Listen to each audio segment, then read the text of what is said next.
Ngayong gabi sa ato ang tanan. Please open your Bible in the book of Psalm number 3, sub number 1 to 8. Psalm number 3, sub number 1 to 8. A psalm of David when he fled from Absalom, his son. O Lord, how my adversaries have increased. Many are rising up against me. Many are saying of my soul, there is no deliverance for him in God.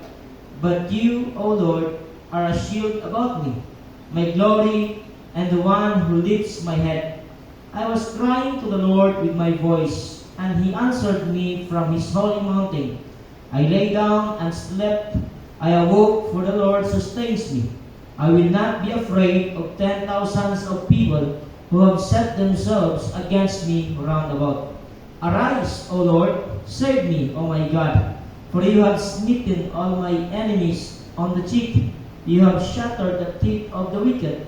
Salvation belongs to the Lord. Your blessing be upon your people.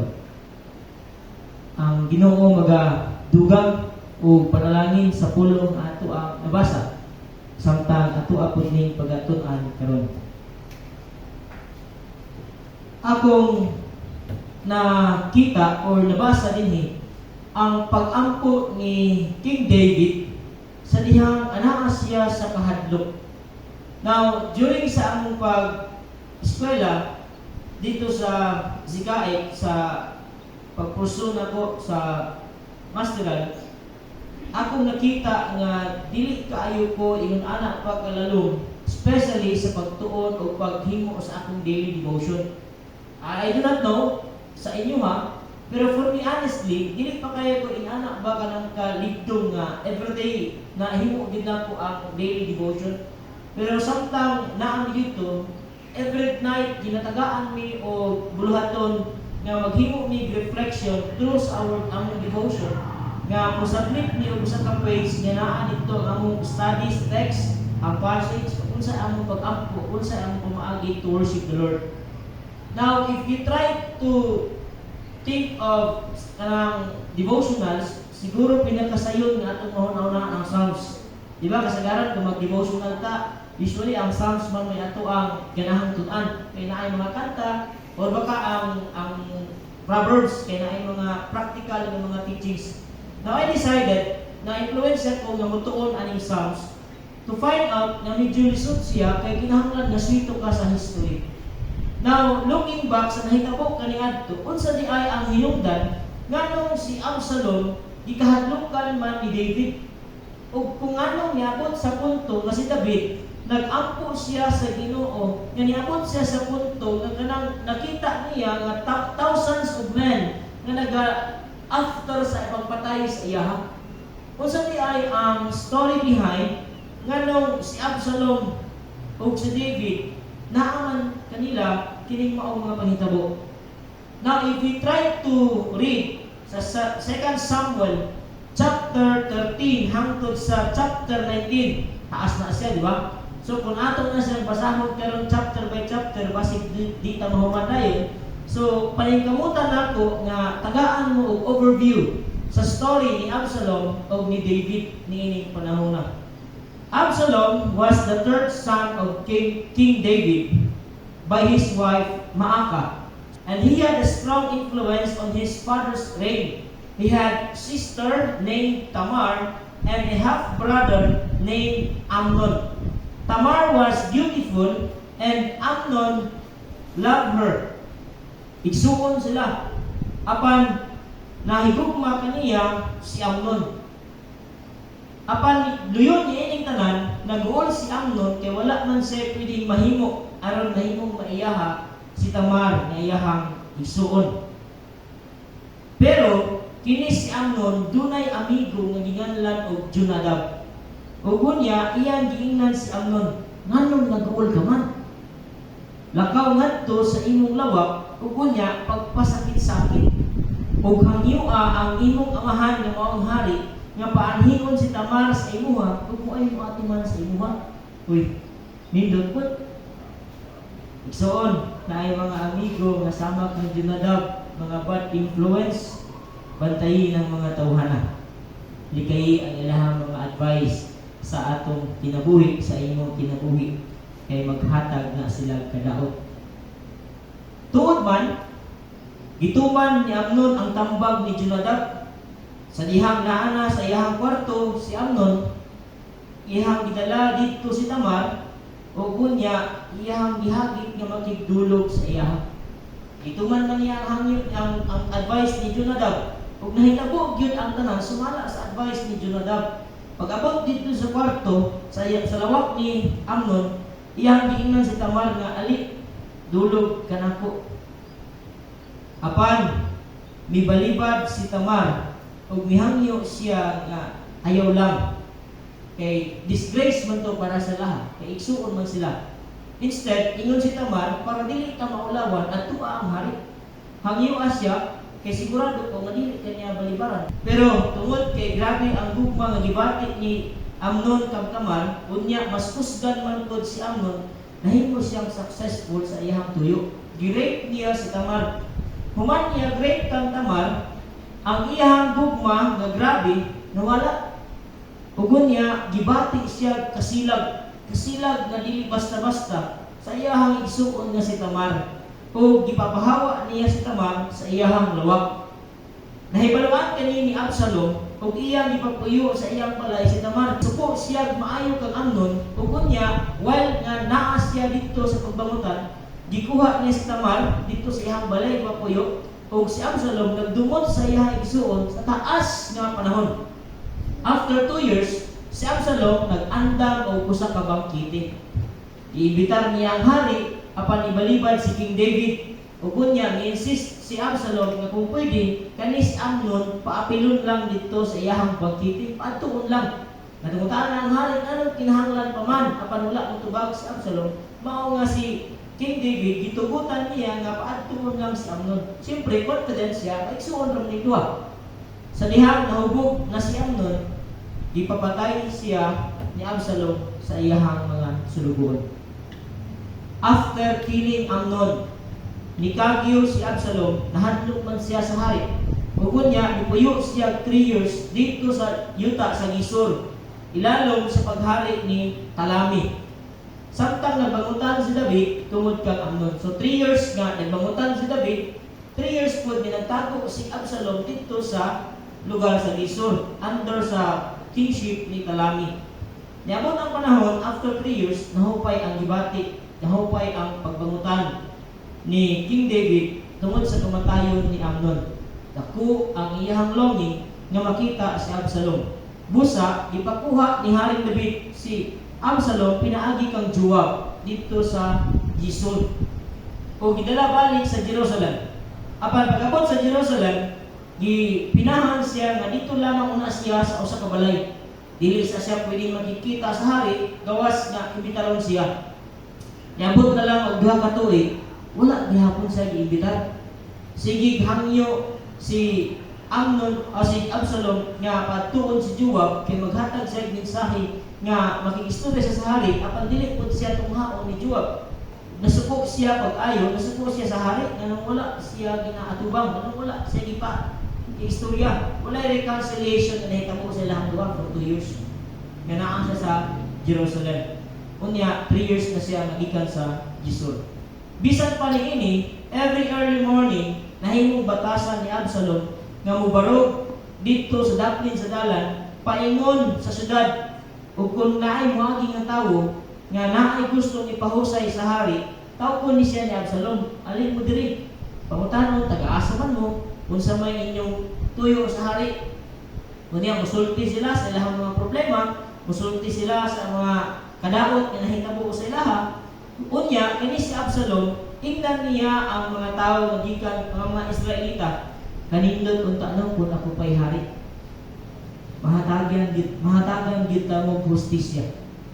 Mao nay ginabuhat ni Absalom hangtod sa niabot siya dito og 4 ka tuig. Imagine, matag adlaw mubarog siya dito sa dalan. Dunay mga Israelita nga moagi kay naay gusto ipahusay sa hari. Iyahang kampiton, paduulon, pangutanon ug unsay kaso, Ugon niya, tagaan niya tangkis kaayong pasalig, kanindot kung taano kung ako'y hari. Matagaan din na gustisya ang gibuhat sa inyuha ng mga diligmahit. Hinunggan na naganahan sa iyaha ang mga Israelita. So nagkadaghan, nagkatubo ang mga nagkasimpatya kang Absalom. Ako nasabot, niining panahuna, nagkani si Absalom, nagpalakas ni siya sa mga Israelita. E kutob sa mga iyaman sa piton, pagbantay sa mga taong sama kang Absalom. Mag-take sila o advantage sa panahon na makapabor sila o maingon kanindot unta ug ako'y hari. Mahatagan ko gayud og gustisya ang imong kaso. Pagbantay sa mga taong sama kang Absalom na moingon kanindot unta ug ako'y naa sa katungod. Kanindot unta ug ako'y kapitan, kanindot unta ug ako'y konsihal. Kay mahusay gyud nako mo. Matagaan gyud nako og solusyon ang inyong problema. Sad to say, bisan sa simbahan, kinahanglan nga magbantay ka kay dunay mga tawo nga sama pud kang Absalom. Sorry ha, pero dili ko gusto mag-preach og mga sugar coated. Based on experience and observations, dunay mga tawo sa absolute sa iglesia nga moingon kanindot unta kun ako'y leader diha. Kanindot unta kun ako'y pastor, pastora, oron sa man nga posisyon. Kining mga tawhana maghatag sila kagubot nga dili basta-basta hindi kabuot sa panahon. Tungod sa gihimo ni Absalom, nahimo siyang ilado.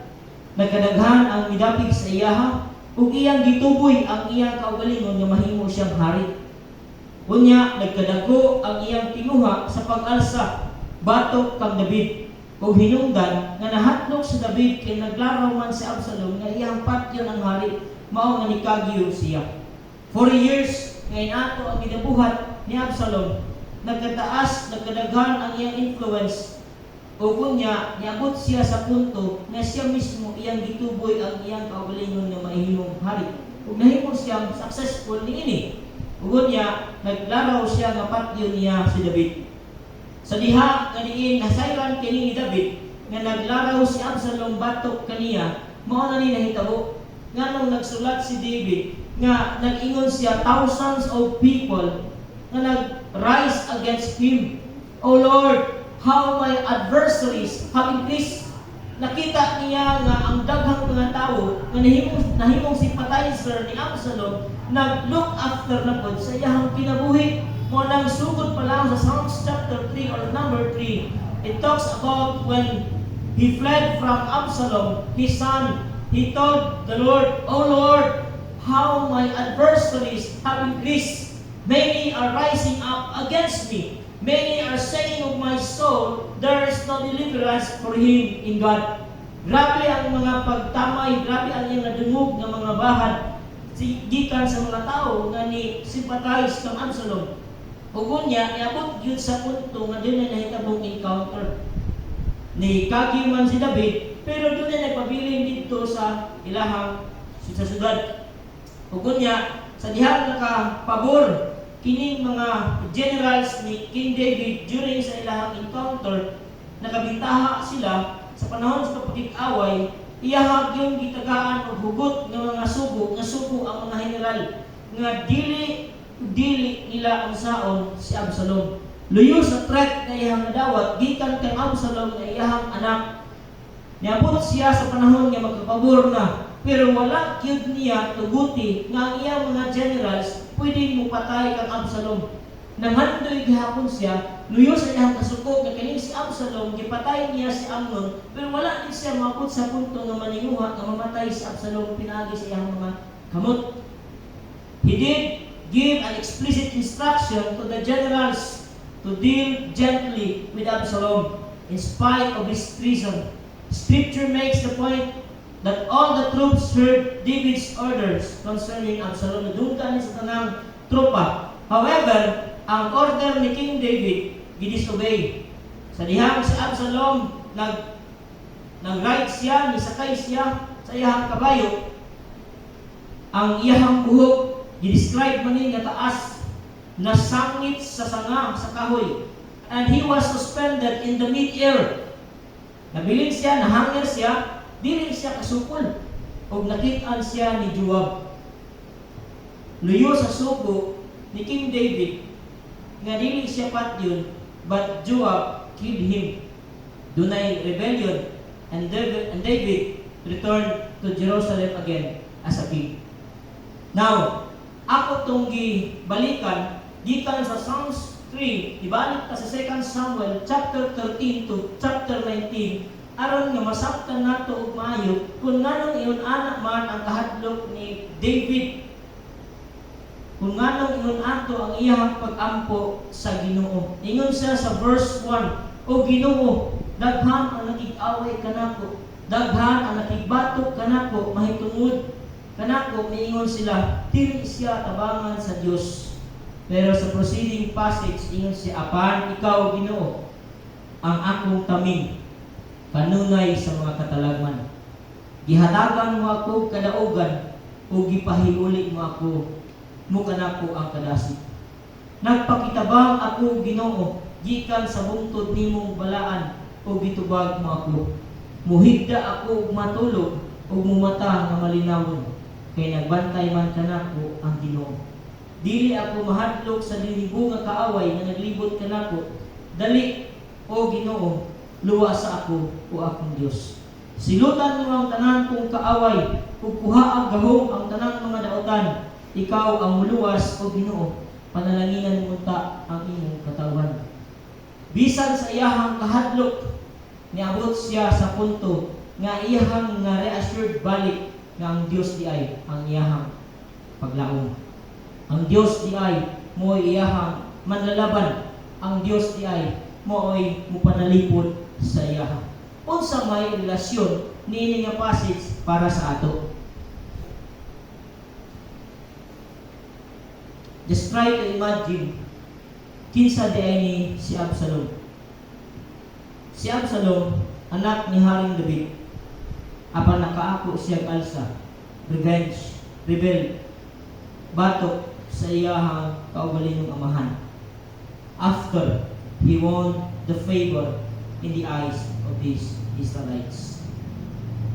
You know, my friends, few years ago sa among ministry, gibuhit kong statement nga hangtod karon ako ang gibarugan. Nag-ingon ko sa akong statement and ako ning gi-share sa akong mga amigo. Ningon ko dili tanang amigo, amiga, nindot ikauban sa buluhaton. Nagrebuild man gani si Absalom kang David nga iyang amahan. Samot na ang ubang mga tao. There are friends, mga called friends nato ninyo, nga makita ninyo nga dili ninyo ganahan ikauban in the future. Kay maabot ang panahon, maghimo sila og threat sa inyong journey sa kinabuhi. Daghang panahon nga naay mga tawo nga maglaraw og dili maayo sa atoa. Daoton ta, hulgaon ta. Siguro sa inyong pangidaron karon, especially sa mas taas-taas na edad sa ako, nakasulay mo nga nahadlok sama sa gibati ni David tungod sa mga hulga sa kinabuhi. Doon ay mga tao nga mag-cause of fear sa atoa.